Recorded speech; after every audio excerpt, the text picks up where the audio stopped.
سلام رفقا، چه خبر جیگر؟ کارپوسه چرا اینجا؟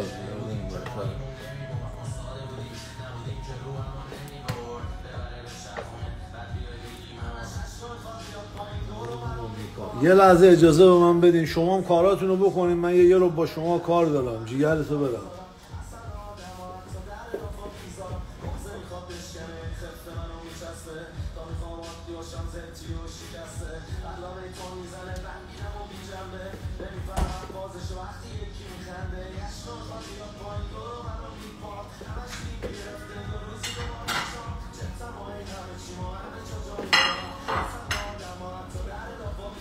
آقا حال شما امیدوارم خوب باشه.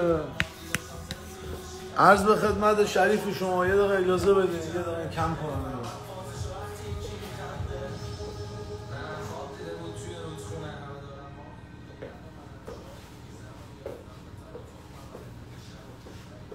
عرض به خدمت رفقا، من دیدم که سلام عرض شد. آقا سلام عرض شد، کوچیک همه شما هستم، خیلی مخلصم. آقا امیدوارم صحیح و سلامت همه در کنار هم باشین. آقا سلام به تمام، اول مستضعفین، دوم سینه سوختگان، سوم مردم ایران، چهارم همزبانهای من و پنجم رفقای من. آره عرض به خدمت شریف شما، من از دیروز سوالا دیدم 4-5 تا برادر من. آجی من الان فهمیدم سال 57 برای چی انقلاب شد. الان به شما میگم. این نبود که آجی انگلیس خواست و آمریکا خواست و نمیدونم دامغان خواست و نه هیچکی نخواست.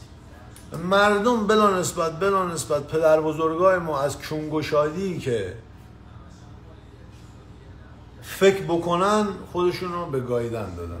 ببین شما شب و روز با من بودین، الان 3-4 روز ما مسافرت بودیم، فلان بودیم، اینور بودیم، اونور بودیم. بعد شما آجی منو از من بهتر میشناسین، یعنی اخلاق منم همونجوری که شما رو میشناسم شما منو میشناسین. خب دیدم یه 3-4 تا از این دوستای هنرمند ما که واقعا برادرمون و خیلی با هم علاقه‌مندیم اومدن گفتن آیسان این فن پیجا، آقایون فن پیج یه زحمتی بکشین، اگه از با قیافه ما نون میخوره اینو پخش بکنین، اسکرین ریکورد رو روشن کن. دیدم اومدن 3-4 نفر برگشتن گفتم آیسان جان صدای تو رو با هوش مصنوعی درست کردن، با یه شماره آمریکا میگن که من میخوام تبلیغ بگیرم، انگار من خارکوسه زبون ندارم که اینجا بگم توی دایره. بعد صدای هوش مصنوعی چی بود؟ اینی که هر روز صبح اینجوری بیدار میشم میگم سلام خوبی، همون فقط. خب بعد من خارکوسه میخوام باز با این زندگی که پروردگار به من داده و من شکرگزارشم که من و 3-4 تا سینه سوخته بغلم هم راحت میتونیم زندگی بکنیم، باز برم تبلیغ بگیرم ای شکمتو مار بزنه آیسان خارکوسه. این حرفا کدومه؟ این حرفا چیه؟ مگه مردم ایران که تو قرن 21 دارن بی برقی زندگی میکنن با دلار 85,000 تومانی احتیاج به تبلیغ مگه دارن؟ اینا ثابت شدن دیگه، اینا مثل رویز رویزن. مردم ایران مثل رویز رویزن، نه بنز، نه بی ام و، نه فلان، نه بنتلی. چرا؟ چون رویز رویز احتیاج به تبلیغ جیگر دیگه نداره که. شما یه آدم آفریقایی که اونجا کله میمون میخوره، یه آدمی که توی دانشگاه هاروارد تحصیل کرده است، یه آدمی که تو هند مرتازه، بیارین یه ماه تو ایران زندگی بکنه، دیوانه میشه. بعد من با این شرایط، این مردمی که منو به اینجا رسوندن، من از اینا پول بگیرم تبلیغ بکنم؟ شرم باد بر من. این حرفا چیه؟ این تریبون برادر من مجانی تبلیغ میکنه، پولی نیست. پولو من با پدرتون حساب کردم. من و پدرتون فرستاده تو این کره زمین چند تا چیز به شما بگم و برگردم دنبال. دیشب یه لحظه تو خواب، من امروز صبح رسیدم، پروازم چرخش خراب شد، برگشت دنور خوابیدم. دیشب یه لحظه روحم از بدنم رفت، شاید بخندیم، داشتم میدیدم. ولی انقدر که علاقه‌مند بودم به سوشال مدیا و این زندگی، خواهش کردم که آقا بذار من برگردم. یعنی خودم دیدم که بلند شدم رفتم، مثلا گفتم آجی من نمیخوام برم، الان کجا داری منو میبری؟ و اینم میخوام بگم مرگ هیچ ترسی نداره. آجی من دیشب تجربهش کردم، به اون خدا قسم. و این مطلبی که میگم آقا من زرتشتی هستم، بعد میگم به ابوالفضل، مثل داستان همون مرگ بر آمریکاست دیگه. تو الان بگو ببینم، بگو مرگ بر جمهوری اسلامی میتونی بگی؟ اصلا تو دهنت نمیچرخه. ولی مرگ بر آمریکا خارکوس سری میگی. منم آقا ابوالفضل دهنم پرید. وگرنه آجی ابوالفضل خدا بیامرز و داداش ابوالفضل و پسرعمه ابوالفضل و من چیکار دارم به این بنده خدا؟ متوجه شدی چی شد؟ آره داداش من، تبلیغ برادر من تو این پیج مجانی هستش. هر کسی که عشقم بکشه میره بالا. عشق منم از کجا میکشه؟ از پروردگار داداش من.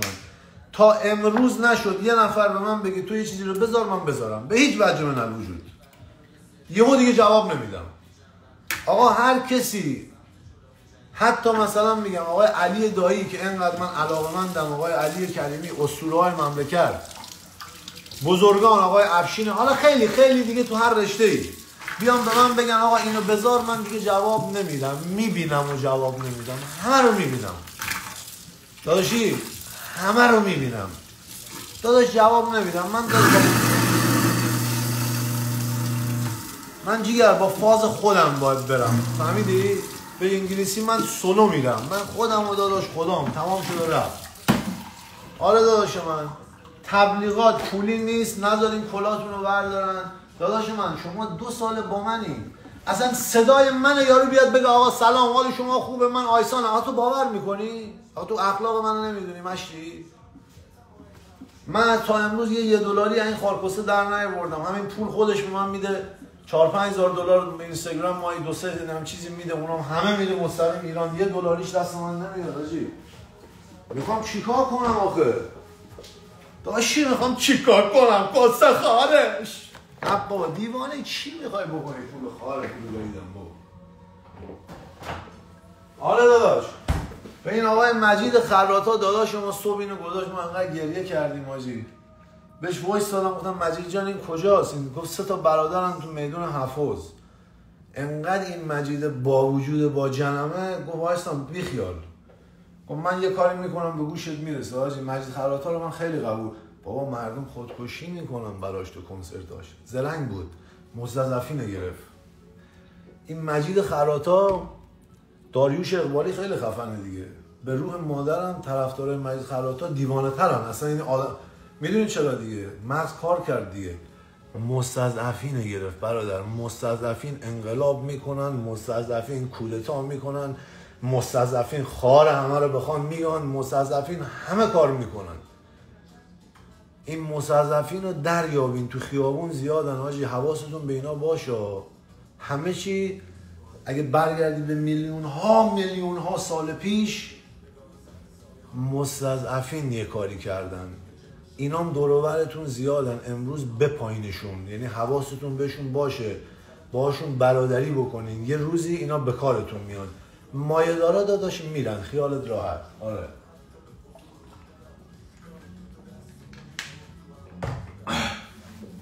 همینو خواستم بگم دیگه. آقا عشق از جمال همتون و برادر منین. این سوشال مدیا رو خود مردم آوردن بالا و در راه خود مردم استفاده میشه. امروز گوشتون رو وا بکنین، بی پول بشم، کسکشی بیفتم، در به دری بیفتم، از سوشال مدیا پول در نمیارم تا زمانی که کمپانی خودم رو بیارم بیرون. کمپانی من هم داداش الان هم امروز آرشینا رفتن کانادا قرارداد ببندن با سلیم و ثانی و اینا. کمپانی من بیاد بیرون، اگه الان دارم هوای یه نفر رو دارم 5-0 جلوش بذاریم، تا آخر عمر میرم، تا آخر عمر مرد و مردانه. عشق از مردم ایران، همزبانای من، کوچیک همه شما. این پیج مجانی برای همه تبلیغ میذاره. هر کسی که جمالم بکشه پروردگار بگه، هر کسی به من بگه آقا اینو بذار اونو بذار اینو بذار، من میبینم جواب نمیدم. عشق از برادر من، خواهر من، جمال همتون عشقه. یا علی 3-4 ساعت دیگه استوری میذارم، میذاره کمرم درد میکنه. فدای همتون. I love you. خاک پای شما، خاک پای شما مردم. بیر یا حاجی، بیر یا.